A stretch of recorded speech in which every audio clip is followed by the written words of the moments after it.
À voix haute. Alphonse Daudet.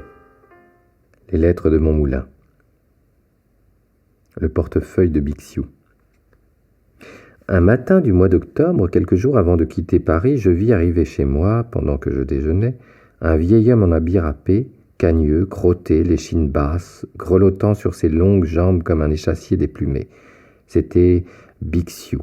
Oui, Parisien, votre Bixiou, le féroce et charmant Bixiou, ce railleur enragé qui vous a tant réjoui depuis 15 ans avec ses pamphlets et ses caricatures. Ah, le malheureux! Quelle détresse! Sans une grimace qu'il fit en entrant, jamais je ne l'aurais reconnu. La tête inclinée sur l'épaule, sa canne aux dents comme une clarinette, l'illustre et lugubre farceur s'avança jusqu'au milieu de la chambre et vint se jeter comme ma table en disant d'une voix dolente: « Ayez pitié d'un pauvre aveugle. » C'était si bien imité que je ne pus m'empêcher de rire, mais lui, très froidement: « Vous croyez que je plaisante? Regardez mes yeux. » Et il tourna vers moi 2 grandes prunelles blanches, sans un regard. Je suis aveugle, mon cher, aveugle pour la vie.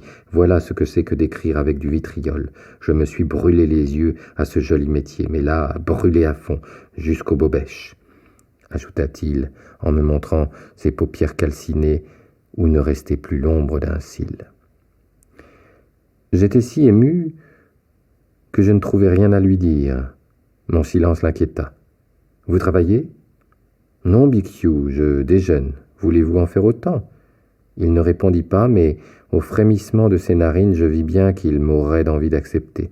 Je le pris par la main et je le fis asseoir près de moi. Pendant qu'on le servait, le pauvre diable flairait la table avec un petit rire. « Ça a l'air bon tout ça. Je vais me régaler. Il y a si longtemps que je ne déjeune plus.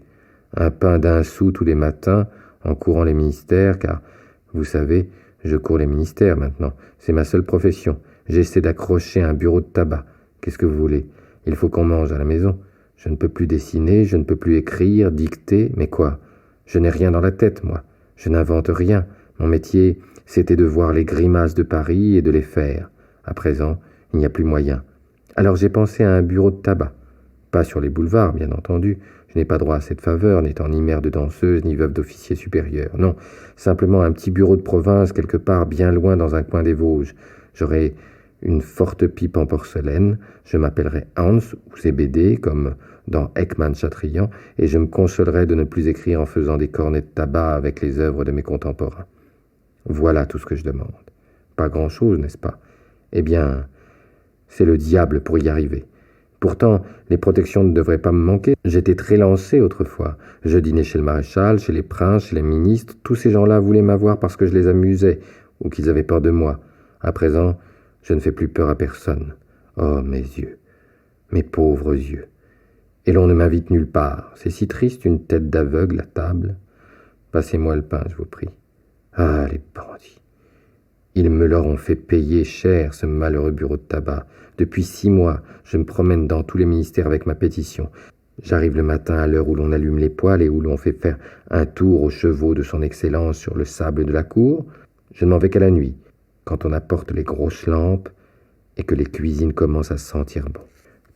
Toute ma vie se passe sur les coffres à bois des antichambres. Aussi, les huissiers me connaissent. Allez, à l'intérieur, ils m'appellent « ce bon monsieur ». Et moi, pour gagner leur protection, je fais des calembours où je dessine d'un trait sur mon coin de leur buvard de grosses moustaches qui les font rire. Voilà où j'en suis arrivé après 20 ans de succès tapageur. Voilà la fin d'une vie d'artiste. Et dire qu'ils sont en France 40 000 galopins à qui notre profession fait venir l'eau à la bouche. Dire qu'il y a tous les jours dans les départements une locomotive qui chauffe pour nous apporter des pannerets d'imbéciles affamés de littérature et de bruit imprimé.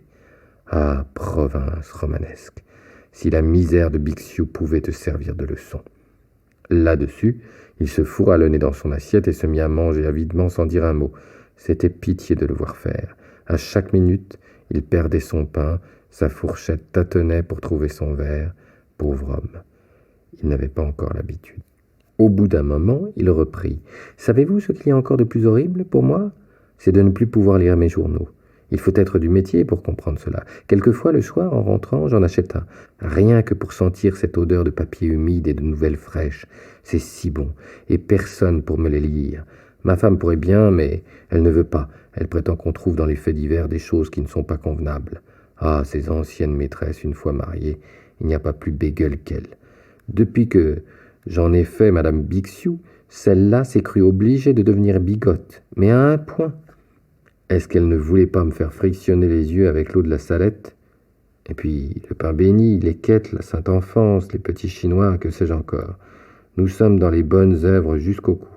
Ce serait cependant une bonne œuvre de me lire mes journaux. Eh bien non, elle ne veut pas. Si ma fille était chez nous, elle me les lirait, elle. Mais depuis que je suis aveugle, je l'ai fait entrer à Notre-Dame-des-Arts pour avoir une bouche de moins à nourrir. Encore une qui me donne de l'agrément, celle-là. Il n'y a pas 9 ans qu'elle est au monde, elle a déjà eu toutes les maladies, et triste, et laide, plus laide que moi, si c'est possible. Un monstre, que voulez-vous, n'ai jamais su faire que des charges. Ah ça, mais je suis bon, moi, de vous raconter mes histoires de famille. Qu'est-ce que cela peut vous faire, à vous? Allons, donnez-moi encore un peu de cette eau de vie, il faut que je me mette en train. En sortant d'ici, je vais à l'instruction publique et les huissiers n'y sont pas faciles à dérider. C'est tous d'anciens professeurs. Je lui versai son eau de vie. Il commença à la déguster par petites fois, d'un air attendri. Tout à coup, je ne sais quelle fantaisie le piquant, il se leva, son verre à la main, promena un instant autour de lui sa tête de vipère aveugle, avec le sourire aimable du monsieur qui va parler, puis, d'une voix stridente, comme pour haranguer un banquet de 200 couverts. « Aux arts, aux lettres, à la presse !» Et le voilà parti sur un toast de 10 minutes, la plus folle et la plus merveilleuse improvisation qui soit jamais sortie de cette cervelle de pitre. Figurez-vous une revue de fin d'année intitulée « Le pavé des lettres en 1860 ». Nos assemblées soi-disant littéraires, nos papotages, nos querelles, toutes les cocasseries d'un monde excentrique, fumier d'encre, en fer sans grandeur, où l'on s'égorge, où l'on s'étripe, où l'on se détrousse, où l'on parle intérêt et gros sous, bien plus que chez les bourgeois, ce qui n'empêche pas qu'on y meure de faim plus qu'ailleurs, toutes nos lâchetés, toutes nos misères, le vieux baron T de la tombola, s'en allant faire gna gna gna aux Tuileries avec sa sébille et son habit barbeux, puis nos morts de l'année, les enterrements à réclame, l'oraison funèbre de monsieur le délégué toujours à même. Cher et regretté, pauvre cher, ah, un malheureux dont on refuse de payer la tombe, et ceux qui se sont suicidés, et ceux qui sont devenus fous, figurez-vous tout cela raconté, détaillé, gesticulé par un grimacier de génie. Vous aurez alors une idée de ce que fut l'improvisation de Bixiou. Son toast fini, son verre bu, il me demanda l'heure et s'en alla, d'un air farouche sans me dire adieu. J'ignore comment les huissiers de M. Dury se trouvèrent de sa visite ce matin-là, mais je sais bien que jamais de ma vie je ne me suis senti si triste, si mal en train qu'après le départ de ce terrible aveugle. Mon encrier m'écœurait, ma plume me faisait horreur, j'aurais voulu m'en aller loin, courir, voir des arbres, sentir quelque chose de bon. Quelle haine, grand Dieu, que de fiel, quel besoin de baver sur tout, de tout salir. Ah, le misérable! Et j'arpentais ma chambre avec fureur, croyant toujours entendre le ricanement de dégoût qu'il avait eu en me parlant de sa fille. Tout à coup, près de la chaise où l'aveugle s'était assis, je sentis quelque chose rouler sous mon pied. En me baissant, je reconnus son portefeuille, un gros portefeuille luisant, à coin cassé, qui ne le quitte jamais et qu'il appelle, en riant, sa poche à venin. Cette poche, dans notre monde, était aussi renommée que les fameux cartons de M. Girardin. On disait qu'il y avait des choses terribles là-dedans. L'occasion se présentait belle pour m'en assurer. Le vieux portefeuille trop gonflé s'était crevé en tombant et tous les papiers avaient roulé sur le tapis. Il me fallut les ramasser l'un après l'autre. Un paquet de lettres écrites sur du papier à fleurs commençant toutes par « Mon cher papa est signé Céline Bixiou, des enfants de Marie, d'anciennes ordonnances pour des maladies d'enfants, croupe, convulsions, scarlatine, rougeole, la pauvre petite n'en avait pas échappé une. Enfin, une grande enveloppe cachetée d'où sortaient comme d'un bonnet de fillette 2 ou 3 crins jaunes tout frisés, et sur l'enveloppe, en grosse écriture tremblée, une écriture d'aveugle. Cheveux de Céline, coupés le 13 mai, le jour de son entrée là-bas. Voilà ce qu'il y avait dans le portefeuille de Bixiou. Allons, Parisiens, vous êtes tous les mêmes. Le dégoût, l'ironie, un rire infernal, des blagues féroces, et puis pour finir, Cheveux de Céline coupés le 13 mai.